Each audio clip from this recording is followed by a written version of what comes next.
I'm Bernard Ofuyo. I'm a constructor with the Makiga Engineering, Makiga Building and Construction. On site, you have to prepare your foundation first. After doing the foundation, you have also to cast the, remember the foundation is done with the normal quarry stones. The foundation is the normal foundation. You don't use Makiga on foundations. After you have built your foundation, the next step is the casting of the slab. After casting the slab, you use some mortar to hold the first course in its place. After doing that, the next courses, you just interlock them as you go upwards.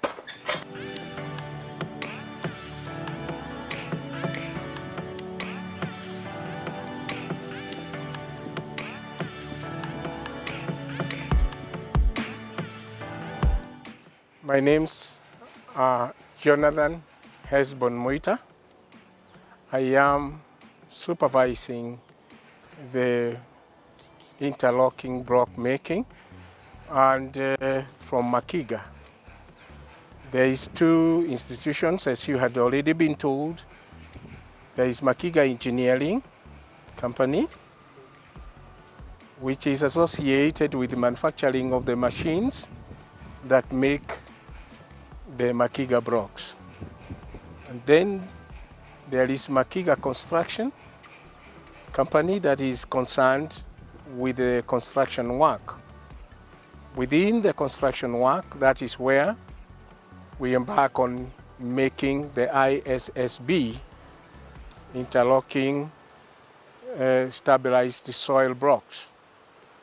And with these soil blocks, we make it from different types of materials and from different kind of soil, except the black cotton soil. And the best of them all is the marram soil or the marram.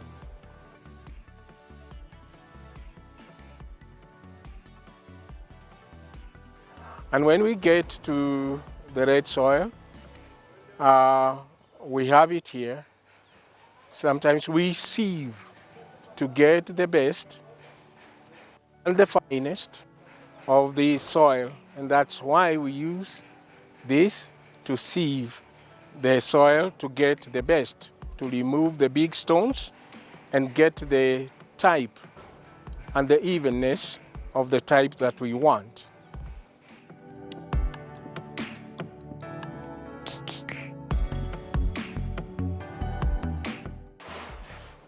After we get the soil, the right type, we bring the soil to where we are mixing together with the cement, as you can see.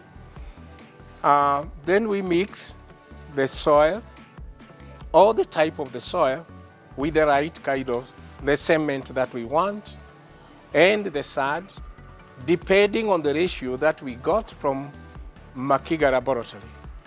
And after we have mixed this according to that ratio, then we pour some little water, as you can see, and with that we give certain moisture, not to dampen the whole thing with water, but to make it a little bit, to have it a little bit wet.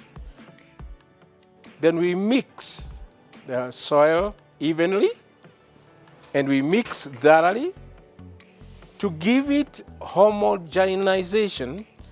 It is homogenized in a manner that every part, the cement is in every place, as you can see. And after that, then we take this mixture of this soil and we put it in this machine. And as you can see, then we press and press again until it comes to the right height. And we level the soil. You can see how it is being leveled.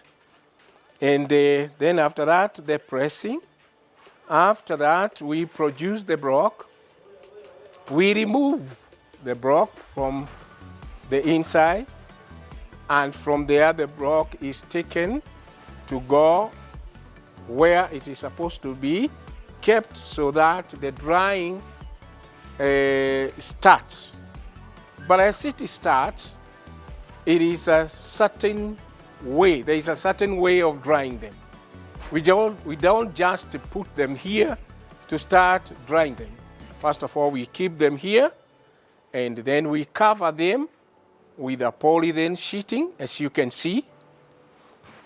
Then, after that, the moisture starts to come up. It starts the drying process. On the second day, we start watering, because it have to be watered, and we keep on watering for the next 14 days. But on the fourth day, that is after 84 hours from the day we made the block, we move it from there and take it to these like pallets or in a pattern, and we put them, we stack them. This is a stack now, as you can see. We have stacked them together. And in this stack, we put them in a manner or in a way that there is air can go inside and go around in every part of the block. So we don't just put blocks one on each other, but we put them in a way, you can see the process, that there is air ways, it goes, there is airways which can go through. As we keep on pouring water up to the 14th day, but this is now the stacking, we do it after 84 hours. Then from there, we keep on watering. And after the 14th day, we remove them from there and keep them in a house or a shade where we have stacked them, as you can see.